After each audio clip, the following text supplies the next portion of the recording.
Bonsoir tout le monde, bienvenue à cette nouvelle édition de la FCPQ en direct, édition du 18 novembre 2019. Alors, pour ce soir, au programme, on a encore une fois une collaboration avec un partenaire incontournable qui est AlloProf. Alors, c'est notamment Marc-Antoine Tanguay, qui porte-parole de AlloProf, qui va faire la présentation de ce soir. Vous pourrez, si vous le souhaitez, poser des questions à la fin de la présentation. Sinon, bien entendu, la présentation est enregistrée et sera rendue disponible dans les prochains jours, de préférence demain, effectivement, parce que comme on parle du bulletin, il serait intéressant que vous ayez l'information dans les jours immédiats, puisque c'est en ce moment la période de remise des bulletins. Alors, sans plus tarder, Marc-Antoine, tu peux réactiver ta caméra et ton micro. Merci beaucoup, Hervé. Bonsoir à toutes et à tous et merci infiniment d'être là avec moi ce soir pour qu'on discute un peu du bulletin. Donc, qui sera remis, le premier bulletin de l'année, remis cette semaine, un moment important dans l'année scolaire, un moment qu'on souligne de façon particulière chez Alloprof et Alloprof Parents en produisant un dossier consacré exclusivement au bulletin pour donner une panoplie d'informations utiles pour les parents, répondre aux questions qu'ils peuvent se poser en lien avec le bulletin et tout ce que ça peut concerner. Je vous présente, moi déjà, Marc-Antoine Tanguay, comme vous disait Hervé, j'ai eu la chance d'être le porte-parole d'Alloprof, directeur aussi de la stratégie. Je suis là depuis une vingtaine d'années dans cette merveilleuse équipe. Et à côté de moi, j'ai ma collègue Marilyn, qui va m'aider à répondre à vos questions. Alors, tout au long de la présentation, je vous invite à soumettre vos questions et elle va pouvoir, donc, comme je disais, m'aider. Je suis une bouche et elle est un cerveau, donc à deux, nous formons une excellente équipe pour pouvoir vous aider à répondre à vos questions. Évidemment, si à la fin de cette présentation-là, des questions, il y en a d'autres qui surviennent cette semaine en lien avec le bulletin ou avec quelque autre considération que ce soit qui a un lien avec l'école, n'hésitez pas à communiquer avec Alloprof, Alloprof Parents. Notre équipe est là pour vous répondre. Et d'ailleurs, je vous montre en contexte, on est en ce moment dans les bureaux d'Alloprof, il est 19h30 et nos enseignants sont à l'œuvre. Je vais juste vous les présenter rapidement. Voilà. Il s'agit de l'équipe du Centre de Montréal qui est en action en ce moment pour répondre aux questions des élèves, des parents. On a 3 centres. Il y en a un à Montréal, un à Québec et un à Saguenay. Cette équipe-là d'une quarantaine d'enseignants par soir en tout. Donc, répond gratuitement aux questions. Je le rappelle, je pense que vous le savez probablement déjà, mais Alloprof répond à toutes les questions scolaires de la première année du primaire à la 5e année du secondaire et le fait gratuitement à travers les services directs avec nos enseignants et nos professionnels, soit par téléphone, par Messenger, par texto, il y a différents moyens pour les joindre. Ou encore, on peut aller chercher plein d'informations sur nos sites Internet Alloprof et Alloprof Parents. Alloprof Parents, on s'y arrête juste un petit peu avant de parler plus spécifiquement du bulletin. Ça a été créé il y a 2 ans pour répondre à des préoccupations propres aux parents. Alors, depuis 23 ans, Alloprof répond aux questions scolaires, notionnelles, classiques. Comment je fais pour additionner des fractions, par exemple. Et on le fait avec les élèves comme avec les parents. Ce qu'on s'est rendu compte, c'est que les parents ont d'autres préoccupations. Par exemple, l'enfant qui ne veut plus additionner des fractions, qui est complètement démotivé, ne veut pas faire ses devoirs. Mais ça retombe sur le parent, ce genre de problème-là, et il y a moyen de se donner des trucs. Alors, c'est ce qu'on fait avec les parents. On répond à ce genre de questionnement-là. Et ça va comme ça jusqu'en 5e secondaire, jusqu'à quel cours je devrais choisir, mon enfant devrait choisir, dépendamment de ses intérêts, du profil qu'il veut poursuivre, etc., etc. Alloprof Parents, je vais transmettre le lien. Alloprof Parents, donc, comme je le disais, a produit un dossier. C'est le site Alloprof Parents, un site de conseil et d'outils pour les parents. Et donc, le bulletin scolaire est un dossier quand même assez étoffé. On parle d'une quinzaine de contenus, des articles, des chroniques, des vidéos, des outils, toutes sortes de trucs qui sont donnés pour répondre aux questions en lien avec le bulletin scolaire et la rencontre qui va avoir lieu avec l'enseignant. Donc, plus largement, Alloprof Parents, il y a près de 80 000 visites sur le site par mois. Comme je disais, on peut parler à des professionnels, des orthopédagogues, des éducateurs, des enseignants aussi, pour poser toutes sortes de questions du lundi au jeudi de 17h à 20h, par téléphone, par Messenger, par courriel, etc., etc. Donc, il y a plein de moyens pour poser ces questions. Et à travers le site, on va trouver à peu près 200 contenus, articles, chroniques. Il y a aussi bonne 150aine d'outils téléchargeables et autres. Donc, je vous invite à aller faire un tour sur le site en général et dans le dossier bulletin en particulier. Le gros de l'information que je vais vous donner ce soir vient du dossier parent et il y en a beaucoup plus aussi à trouver à cet endroit-là. Donc, le bulletin. Peut-être que vous l'avez déjà reçu ou allez le recevoir bientôt. Ça va être aussi l'occasion de rencontrer l'enseignant, normalement pour la deuxième fois. Il y a déjà eu une première rencontre en début d'année. Mais là, cette rencontre-là avec le bulletin entre les mains, disons, rentre un peu plus dans le crunchy. Peut-être que vous vous demandez avec le bulletin, déjà, certaines choses. Qu'est-ce que ça veut dire, par exemple, une compétence? Qu'est-ce qu'on évalue par là? Qu'est-ce que c'est une compétence disciplinaire? Ce genre de questions-là. Peut-être que vous vous demandez comment je devrais réagir si mon enfant est en échec dans une matière. Qu'est-ce que je devrais faire s'il y a de la difficulté apparente? Se demander aussi qu'est-ce que je fais s'il y a des très, très bons résultats, si ça a l'air trop facile, est-ce qu'il faut réagir à ça? Qu'est-ce que je devrais dire à l'enseignant quand je vais le rencontrer? Quel genre de questions je pourrais lui poser? Si mon enfant est anxieux, par exemple, avec le bulletin, comment je pourrais réagir? Alors, on va aborder ces différentes questions-là à travers la présentation que je vais vous faire. Puis je vous le répète, quand vous avez des questionnements, n'hésitez pas à intervenir tout au long de la présentation. Marilyn va pouvoir vous répondre soit en message privé ou me transférer vos questions quand ça peut concerner davantage de parents. Puis à ce moment-là, verbalement, je répondrai aux questions. Donc, le bulletin comme tel, on peut aller en chercher un exemple. Le bulletin, qu'est-ce que c'est au juste? C'est un outil de communication. À la base, on pense que c'est un outil d'évaluation. Je vous dirais que le premier bulletin, surtout, c'est d'abord un outil de communication. C'est le moment où l'enseignant va faire un certain constat sur des attitudes du jeune. En fait, comment ça se passe, est-ce qu'il rencontre des défis et va les transférer sous forme de notes et de commentaires à l'intérieur du bulletin qui pourrait ressembler, grosso modo, je vais descendre à ceci.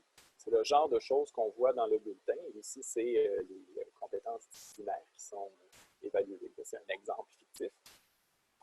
Mais donc, c'est ce genre d'informations-là que l'enseignant a recueilli et va vous transmettre. Pourquoi c'est un outil de communication? Parce qu'on est juste en novembre. C'est vraiment le début de l'année. Alors, le premier bulletin, c'est peut-être le plus important dans la mesure où c'est celui qui nous permet de réagir rapidement si on voit qu'il y a des défis plus importants qui se présentent.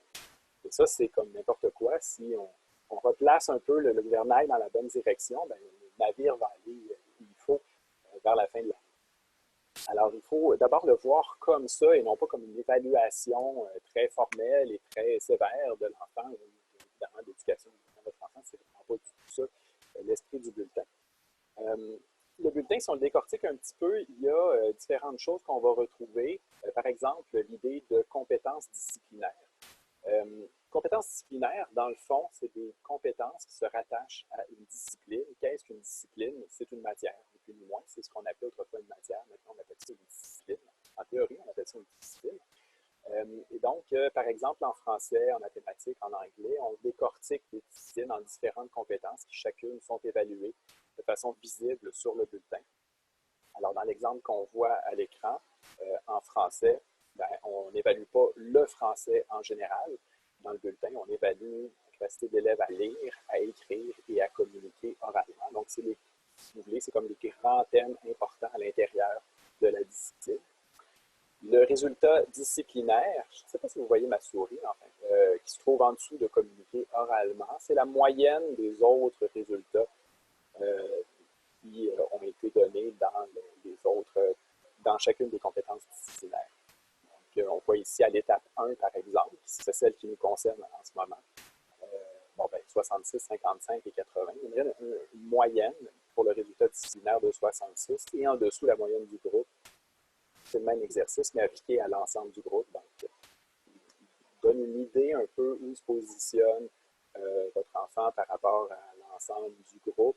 Parfois, à prendre avec des pincettes, il faut faire attention, mais ça donne quand même une certaine indication si ça va bien ou pas. En tout cas, ça peut lever un drapeau si effectivement votre enfant se trouve largement en dessous de la moyenne du groupe. Dans le bulletin, on va aussi trouver quelque chose un petit peu plus loin qui s'appelle la compétence. Donc, c'est une évaluation de compétences. Qu'est-ce qu'on veut dire par là? Ce n'est pas des compétences disciplinaires, ça vient de ce qu'on appelait autrefois les compétences transversales. Dans le fond, c'est plus des compétences sur le savoir-faire de votre enfant. Par exemple, sa capacité à travailler en équipe, sa capacité à résoudre des problèmes, sa capacité à s'exprimer oralement, etc., etc. Donc, il y en a 9 qui ont été déterminés et les écoles viennent en évaluer potentiellement 4. Et dans les faits, l'enseignant va en évaluer 2 sur 4, sporadiquement dans l'année, donc à l'étape 1 et à l'étape 3 normalement. Et donc, cette évaluation-là n'est pas sommative dans le sens où on ne peut pas échouer une compétence, mais on peut percevoir des défis à travers le commentaire que l'enseignant va donner. Si, par exemple, un enfant semble avoir de la difficulté à s'exprimer oralement, il ne va pas échouer son année à cause de ça, mais évidemment qu'en français ou en anglais, où communiquer oralement est très important, bien, ça va impacter, c'est sûr. Donc, les compétences sont quand même importantes parce qu'elles vont permettre d'améliorer souvent indirectement toutes les compétences disciplinaires. Et c'est aussi des compétences à développer pour non seulement réussir à l'école, mais dans la vie en général. Le métier que va pratiquer votre enfant plus tard n'est probablement pas encore inventé aujourd'hui. Ça va demander énormément d'adaptation. Et la combinaison des compétences qui sont évaluées viennent un peu dire ce que l'enfant est capable de faire en termes d'adaptation pour acquérir des nouvelles connaissances et de nouvelles compétences disciplinaires. Juste vérifier, on a, je crois, pas mal fait le tour. Un dernier truc, c'est au niveau du bulletin du secondaire, on voit aussi apparaître la notion d'unité. Donc, les unités, qu'est-ce que c'est exactement? En fait, c'est une mesure qui va servir à déterminer si un enfant, un jeune, va obtenir son diplôme. Donc, il doit ramasser un certain nombre d'unités. Certaines sont obligatoires, certaines sont optionnelles. Et il y a une somme à atteindre, qui est de 54 pour obtenir son diplôme d'études secondaires. Donc,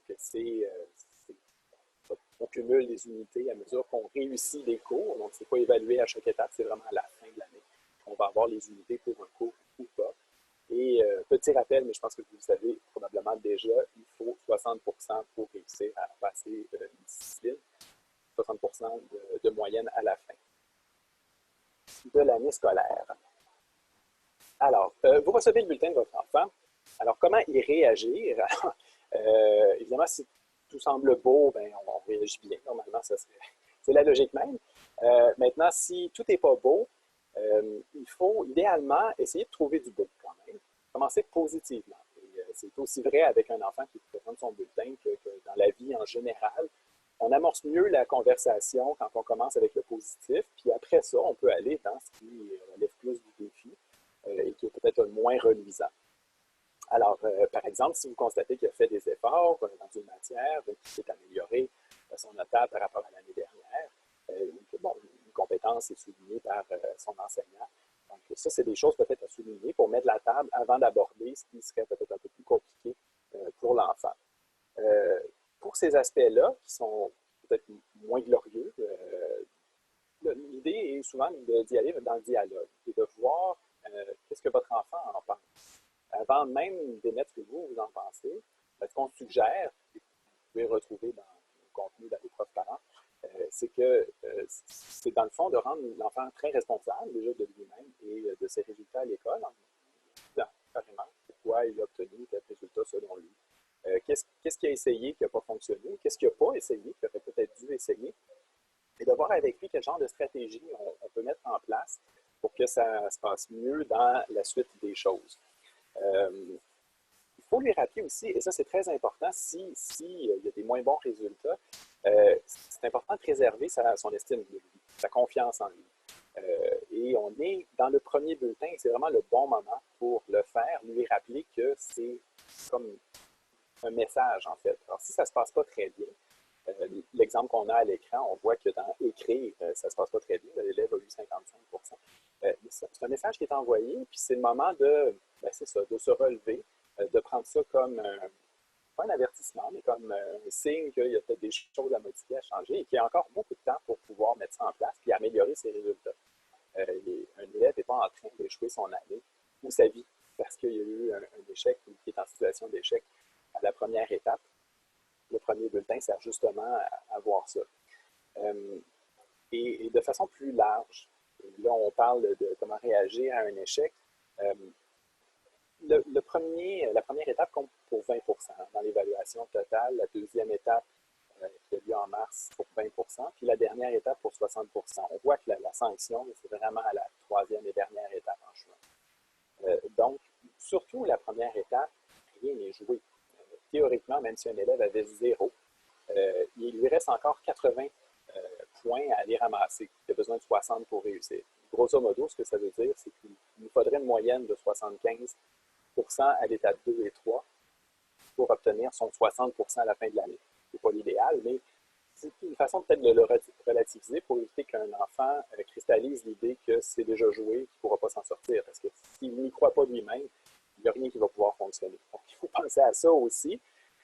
Montrer peut-être, oui, OK, il faut améliorer les choses quand ça ne va pas très bien, mais pas nécessairement trop appuyer là-dessus. Rappeler aussi qu'il y a encore beaucoup de temps devant lui et que le moyen de s'améliorer est de réussir son année très bien.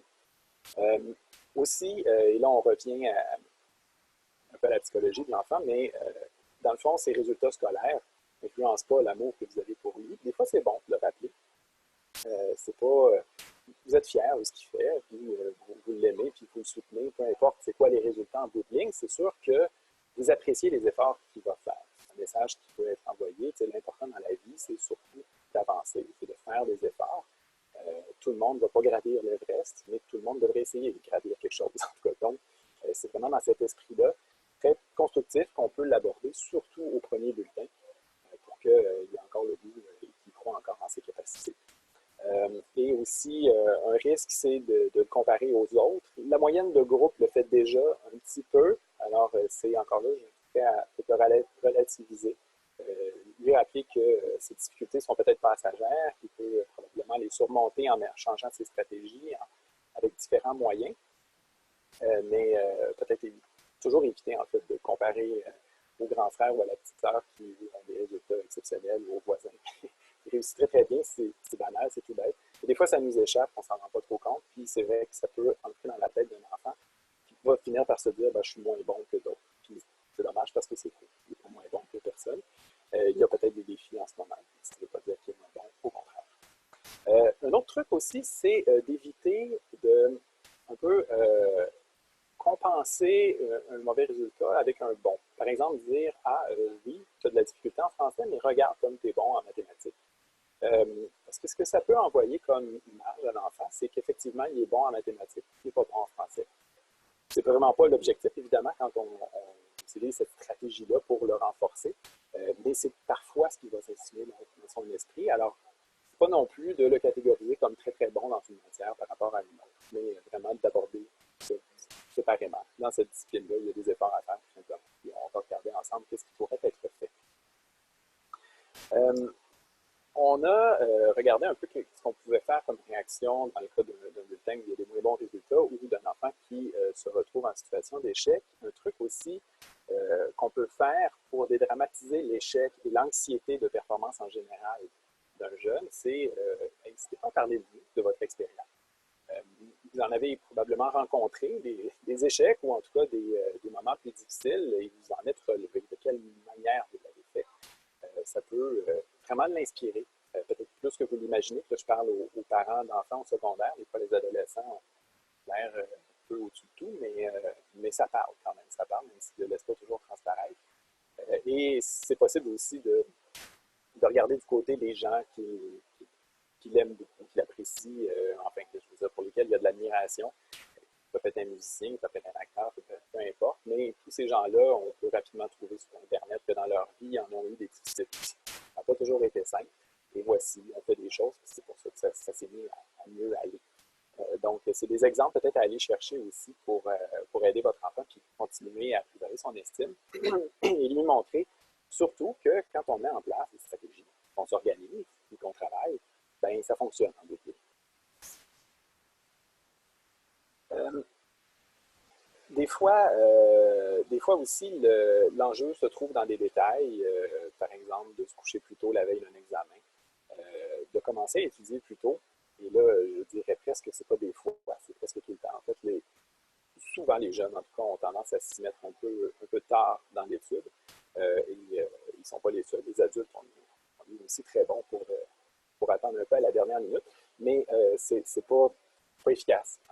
En apprentissage, c'est pas efficace de s'y mettre à la dernière minute. Ça peut avoir l'air moins stressant parce qu'on y pense moins longtemps à l'avance. Mais ça vaut vraiment la peine de s'y prendre au moins quelques jours avant un examen pour étudier. Et ça laisse le temps aussi de, par exemple, communiquer avec Alloprof si jamais on ne comprend pas tout. Donc, il y a toutes sortes de petites stratégies comme ça qui peuvent réduire le stress et faire en sorte que les résultats sont meilleurs, sont au rendez-vous. Maintenant, est-ce que, par exemple, votre enfant, il n'est pas motivé, les maths, il n'aime pas ça, puis dans sa tête, il n'est pas bon. Est-ce que c'est une bonne idée de lui donner des récompenses? On devrait l'encourager, monnayer ses efforts, par exemple, en échange d'argent ou de cadeaux, peu importe. C'est une question qu'on se fait beaucoup poser et la réponse qu'on a à ça vient de la science. En fait, c'est que des fois, ça donne un coup de main. Alors, c'est sûr qu'on espère tous que notre enfant va avoir une motivation qu'on appelle intrinsèque. Désolé. Donc, il va adorer ce qu'il fait à l'école, puis que ça va être la seule raison pour laquelle il va s'investir à fond. Et ça, c'est l'idéal, c'est vraiment ça qu'on veut atteindre. Par contre, ce n'est pas toujours le cas, c'est pas toujours possible d'être super motivé dans toutes les matières tout le temps. Puis c'est vrai que des fois, ça peut dépanner un système de récompense. Par contre, ce qu'on sait, c'est qu'il faut généralement éviter les récompenses qui ont des très, très grandes valeurs financières parce que déjà, c'est pas soutenable. Et ensuite, c'est pas nécessairement ça qui va être le plus efficace. C'est mieux des fois d'aller chercher des petites récompenses de l'ordre de, on va donner un petit peu plus de temps pour faire telle activité que tu aimes. Là, vous savez quelle activité votre enfant, qu'est-ce qui pourrait lui faire plaisir. Ou carrément, on va organiser cette activité-là que tu aimes, et cinéma ou peu importe. Et donc, aller chercher ce genre de petites récompenses-là qui ne coûtent pas nécessairement grand-chose, qui vont lui faire plaisir et qui vont amener un élément de motivation qui est extérieur. C'est sûr qu'il n'est pas plus passionné par les mathématiques, par exemple, à cause de ça, mais ça peut l'amener à développer le goût des mathématiques parce qu'il va faire les efforts, il va mieux réussir, il va plus comprendre, puis de fil en aiguille, ça peut devenir super intéressant pour lui finalement. Il n'y aura plus besoin de récompense pour les mathématiques. Vous gardez ça pour les matières si jamais ça se présente, mais ça pour dire qu'il ne faut pas non plus s'interdire, et là, vous êtes libre de choisir si vous voulez aller là-dedans, mais je dirais qu'il n'y a surtout pas de culpabilité à aller dans quelque chose comme des récompenses pour encourager un enfant. Des fois, ça peut vraiment le motiver, puis, comme je disais, l'amener à développer une motivation qui est plus sincère envers la matière. Il y a un super outil d'ailleurs là-dessus sur Alloprof Parents. Je vais tout de suite vous le partager à l'écran.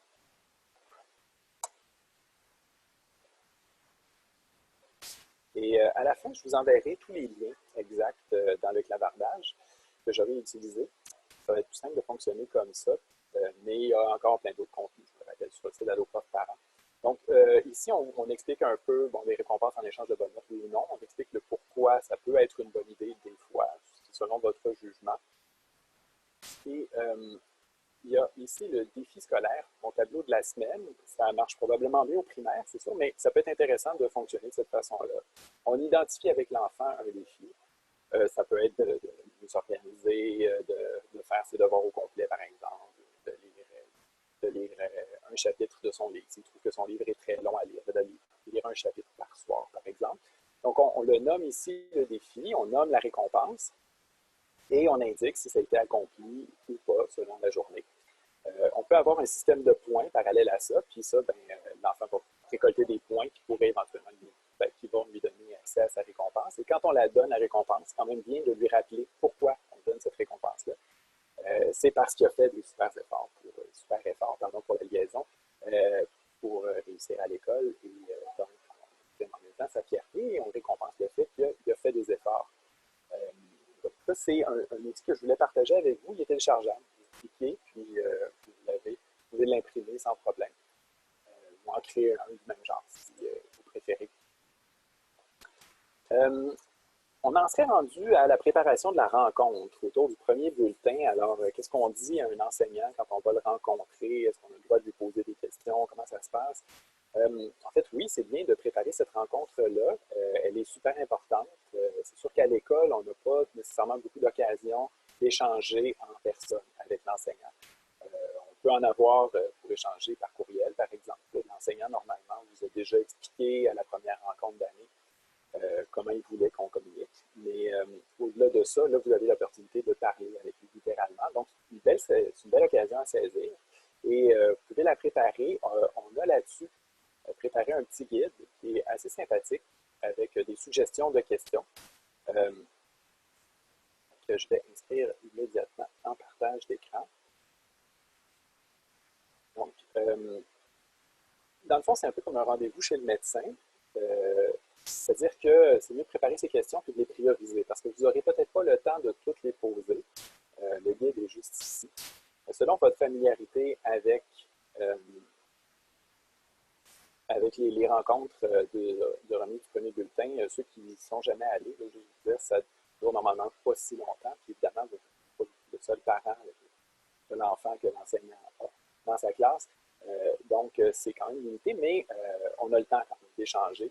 Alors, il y a des exemples de questions ici, comment se comporte mon enfant en classe à la récréation. C'est intéressant d'avoir ce regard-là de l'enseignant parce que vous avez votre perception de votre enfant à la maison, c'est normal. L'enseignant n'a aucune idée comment votre enfant se comporte à la maison, mais de la même manière, vous ne savez pas nécessairement comment il se comporte, puis des fois, ça peut expliquer certaines choses. C'est intéressant d'avoir le point de vue de l'enseignant là-dessus. Relever les forces, les défis dans les apprentissages de votre enfant. Le bulletin en dit un peu, peut-être que l'enseignant verbalement pourrait vous en dire davantage. Le temps devrait être donné, consacré aux devoirs. Ça peut être intéressant. Des fois, on a l'impression que la charge est trop grande, que les devoirs durent trop longtemps. Peut-être que dans la tête de l'enseignant, ce n'est pas ce temps-là qui devrait être mis sur les devoirs. Donc, ça permet de l'ajuster en début d'année, avant d'être complètement épuisé sur les rotules au mois de mars, parce qu'on aura mis peut-être trop de temps sur les devoirs, on n'avait pas compris exactement les exigences de l'enseignant. Et ensuite, on propose des informations à fournir à l'enseignant. C'est sûr que l'enseignant, c'est professionnel, plus il en sait, dans le fond, mieux il fait son travail. Alors, s'il y a des choses importantes qui se passent dans la vie de l'enfant, c'est quand même préférable d'en informer l'enseignant. C'est sûr, une préparation, maladie, de grand-papa est mort. Donc, c'est des choses qui peuvent affecter un enfant et disons, sa dynamique en classe et à l'école. Je vous inviterai à ne pas hésiter à en parler à l'enseignant. Ça peut vraiment l'aider à adapter son enseignement à votre enfant particulier. Le quatrième point, expliquer les craintes et les espoirs que vous avez face à la scolarité de votre enfant. Ça paraît abstrait, mais c'est quand même intéressant des fois.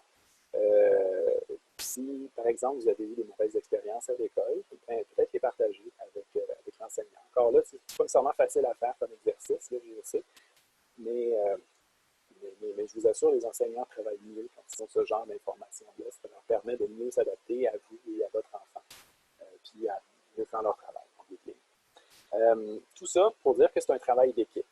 On est plusieurs à intervenir dans l'éducation d'un enfant. Les parents, évidemment, ont le rôle le plus important. Les enseignants ont un grand rôle aussi à jouer. Il y a d'autres personnes qui interviennent à droite à gauche pour aider un enfant à grandir, à s'épanouir. Et donc, cette ouverture-là à l'autre est quand même vraiment importante pour y arriver le mieux possible. On a une bonne question? Je m'interromps pour une bonne question. On demande est-ce que c'est souhaitable que l'enfant soit présent à la rencontre? Ah, c'est une très bonne question. En fait, ça dépend. C'est un peu laissé à la discrétion. Ça arrive souvent que les enfants sont invités à venir à la rencontre du bulletin. Puis ça arrive souvent aussi qu'ils ne le sont pas. Ça dépend vraiment de la façon dont on l'aborde l'école, l'enseignant. Donc, là-dessus, je vous dirais que c'est un peu la convocation qui vous est envoyée, ou en fait l'invitation qui vous est envoyée le précise, est-ce que l'enfant va être là ou pas.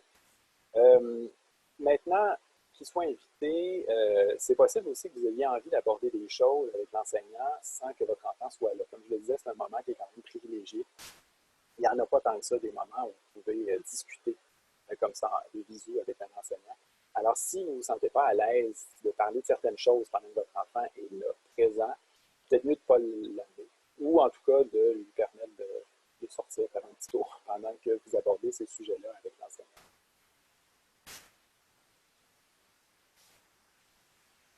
C'est bon. Vous pouvez continuer à poser des questions, ça me fait vraiment plaisir.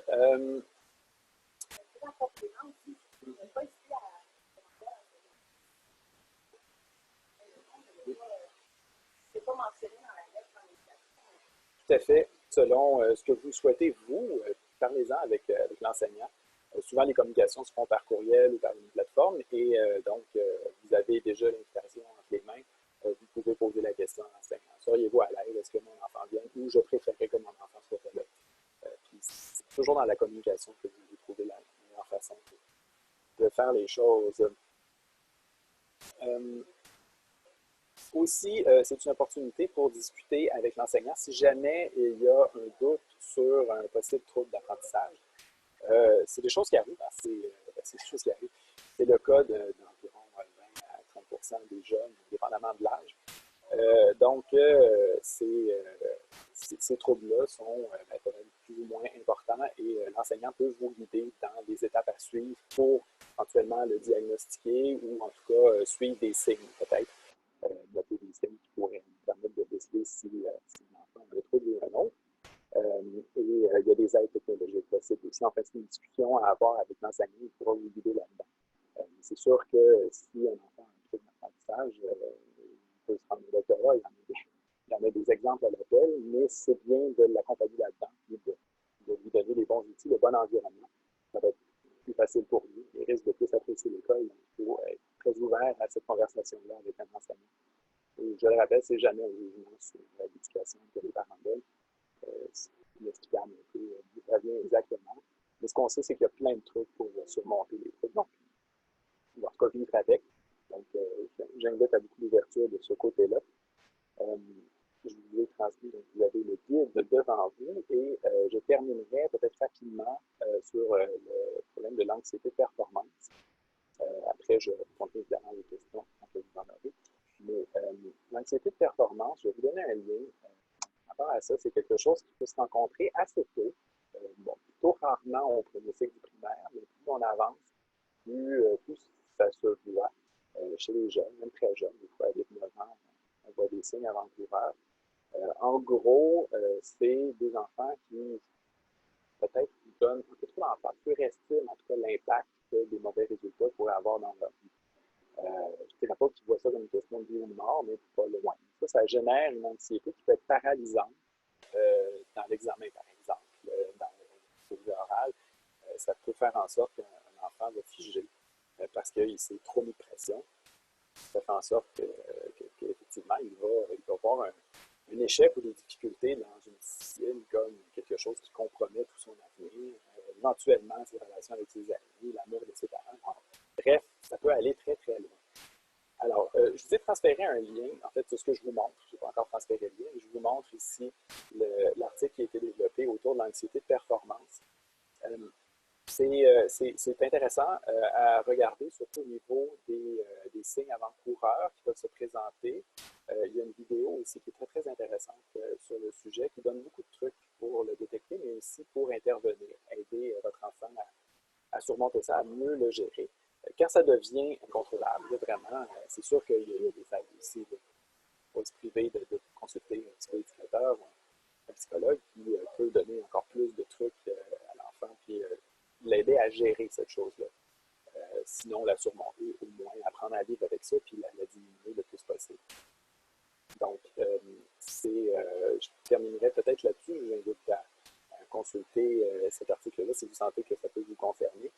Et encore là, c'est quelque chose qui est quand même assez courant. Peut-être que c'est lié à l'état sociétal, c'est peut-être dans l'air du temps. C'est vrai qu'il y a un enjeu à ce niveau-là. Donc, de peut-être s'en mettre un petit peu trop sur les épaules à un jeune âge. Il n'y a pas du tout l'esprit du bulletin, ni évidemment de l'école. Au contraire, on est là pour s'épanouir et avoir du plaisir. C'est dans les mêmes plaisirs qu'on apprend le mieux d'ailleurs. Je vais arrêter le partage d'écran pour revenir au clapartage. Et je vais tout de suite vous transmettre l'ensemble des liens vers les contenus précis que je vous ai montrés à l'écran. Donc, ils apparaissent tous dans le clavardage. Je vous invite à les copier-coller. Mais remarquez bien qu'à partir du dossier bulletin que vous avez dans le premier lien, vous pouvez consulter tout ce que je viens de vous dire et davantage, il y a beaucoup plus d'informations, il y a plein d'outils que vous pouvez télécharger, comme je disais, et qui peuvent vous aider des fois à soutenir votre enfant puis à mieux organiser aussi sa période de devoir. Donc, est-ce qu'il y aurait des questions? Pas de questions. De toute façon, quand vous avez des questions, n'hésitez pas. on est là pour ça. On est habitué et on adore répondre à vos questions. Donc, je vous remercie beaucoup, beaucoup de votre présence. Merci beaucoup, Marc-Antoine. Excellente présentation. Très instructif. Pour ce qui est des liens, là, je vais aussi les reprendre pour pouvoir les partager là, sur d'autres plateformes, le cas échéant. Je pense qu'il est important d'inciter les gens à visiter ces sites web-là pour plus d'informations sur ce genre de sujet-là, notamment le but. Au-delà de ça, je pense qu'il me reste simplement à remercier tout le monde de leur présence, te remercier Marc-Antoine et remercier Marie-Hélène pour votre collaboration. Alors là-dessus, bonsoir tout le monde. Bonsoir Marc-Antoine. Bonsoir, merci beaucoup Hervé pour l'invitation. C'était un plaisir. À la prochaine tout le monde. À bientôt. À bientôt.